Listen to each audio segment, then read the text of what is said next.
Hello everyone, this is Dr. Ashish Sharpat, Director Orthopedics, Apollo Hospitals, Pune. We're going to present single row rotator cuff SCOI technique of single row repair of moderate to mild rotator cuff tears. I thank Indian Arthroscopy Society and I'm been very happy that such educative programs and videos are being uploaded in their website for everybody to study, interact, and learn from each other's experience. And I wish them all the best and say thanks to all my colleagues and respect to all my seniors. So, what is the SCOI technique?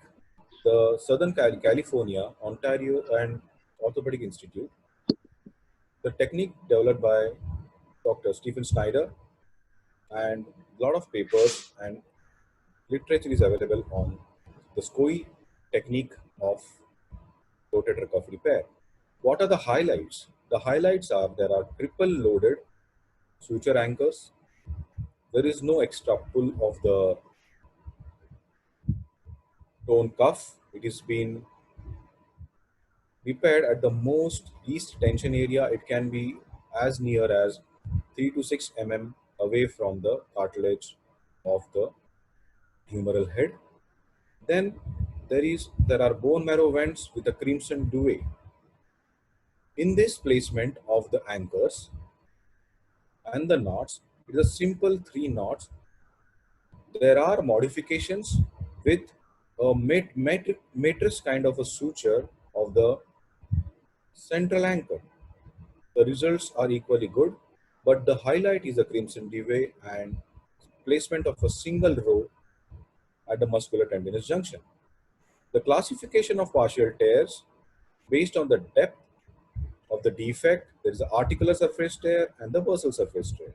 Grade 1, grade 2, and grade 3. That is the SCOI classification. So articular surface, it's less than 3 millimeters.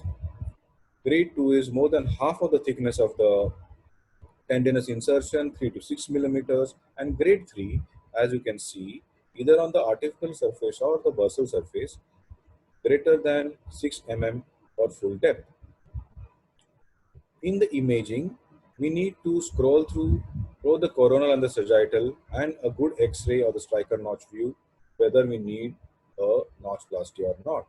And we can clearly see the complete tear of more of the articular surface of the bursal surface of the tendon.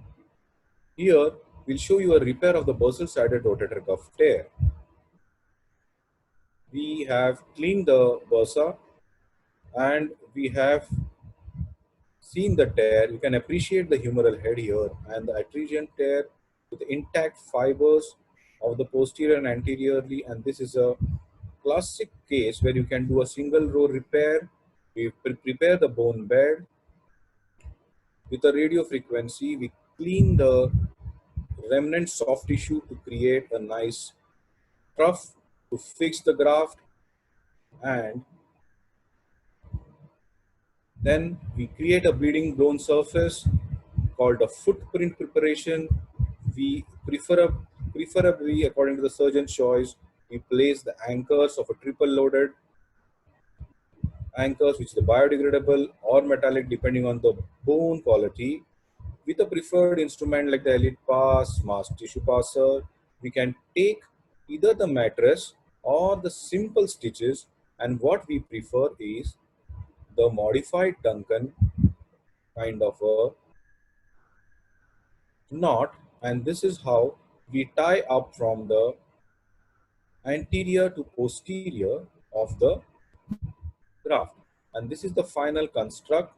The beauty of this remains that there is a very less anatomical handling and there is a saving of the anatomy of the graft, and our study or our philosophy for single row is most of the cases that we get 70% are in the age group of 60 plus, 70 plus. In those patients, the quality of the graft is not that great for a double row repair. Secondly, it has to have later on a good vascularity for healing. And according to us, and most of the metalysis or the SCOI kind of studies, the vascularity later on, if it is good, it prevents re-tear, which is as high as 17 to 20% in a very tightly repaired double row repair.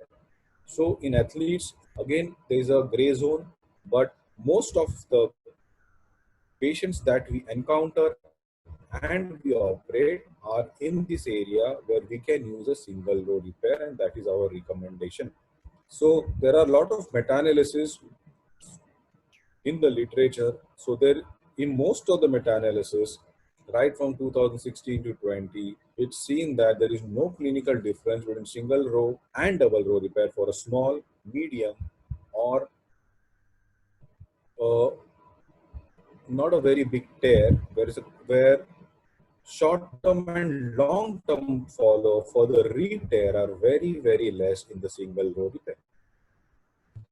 Single row, double row, most of the sports journals, especially for the subsequent rehabilitation, are found that single row or double row doesn't make any difference in the rehab and the strength. Then why not go for a single row repair?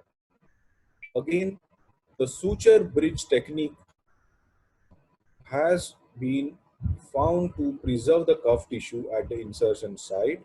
So direct re-tear at the footprint of the rotator cuff is increased with the severity of fatty degeneration or muscular atrophy in cases of suture bridge. So double row repair on a suture bridge, and too much of depending on your preference, but a single row saves the anatomy. That's a take home message.